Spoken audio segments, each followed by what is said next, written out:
Hello Microhealth and welcome back to Wellness Wednesday. My name is Jenna Hammer and I'll be taking you through a follow-along workout today.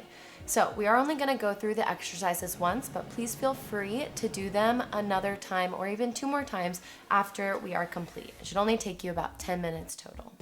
So we're going to start off with a warm-up, an active warm-up actually, and these are super important because it helps decrease injury. It also helps with increasing blood flow, so that way whenever we are going to go into our exercise, our body is warm and ready to go. Now we're going to do a little bit of arm swing, kind of hug yourself, really open up the shoulders and the upper back here, and we're just going to make sure the whole body is warm because it is a full body workout. Now we're going to go into the posterior chain, stretching the hamstrings, the glutes, as well as the calves out. Now if you can't reach down all the way, that is completely fine here. Just go as low as you can, but go until you feel a good stretch in the back of the legs. Shaking it out, let's go into a hip flexor stretch, reaching the arms over the head. Again, if this hurts the knees, then don't go into as deep of a lunge. Really work on getting a stretch in the hip flexors and not feeling it in the knees. Good. Just really stretching overhead here. We're doing this about 6 times total. And then we're going to go into our full body workout, starting out with squats. So last little stretch here. Let's shake it out and let's get ready for our squats. Now, if you have knee issues or you don't feel comfortable doing a squat, then go ahead and grab a chair, making sure it's around knee height. So from here, feet are going to be facing forward, making sure that the toes are forward as well as the knees a little bit. The toes can be pointed out a little bit if need be. And then keep that weight on the heels as you go down into the squat as well as when you press up.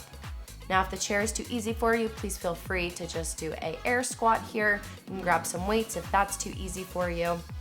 Really just work on your form, breathing in and keeping the core tight. Awesome, guys. All right, we're gonna go into our next exercise in a little bit. We got a 10-second break here. Catch your breath. We're gonna do a push-up. So you can either do these on the ground or I'm gonna show you a version on the wall. The wall is a little bit easier. Take some stress off the shoulders here. And speaking of stress on the shoulders, making sure that when we do the push-up, our elbows are not too wide. If the elbows are wide, it puts stress on the shoulders. So if we have kind of a middle ground, not a tricep push-up, but the elbows are tucked in a little bit, we'll get our chest, our shoulder, and our triceps. Good, 10-second break here. All right, a little bit of cardio.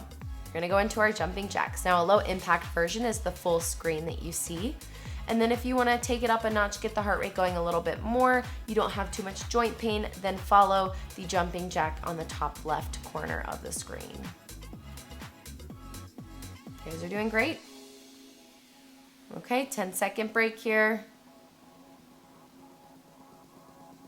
Shaking it out, and we're gonna go on to the ground. From here, keeping the core nice and tight into the ground. The full screen, I'm showing you a simple crunch, and the top left is a dead bug. With both of these movements, really focus on keeping the lower back in. We're working the transverse abdominis muscle, which helps keep our back and neck and everything nice and stable so we don't have back pain. All right, guys, repeat 1 to 2 more times on your own. Thank you for joining. I hope you enjoyed today's quick workout. And like, comment, subscribe. We'll see you next week.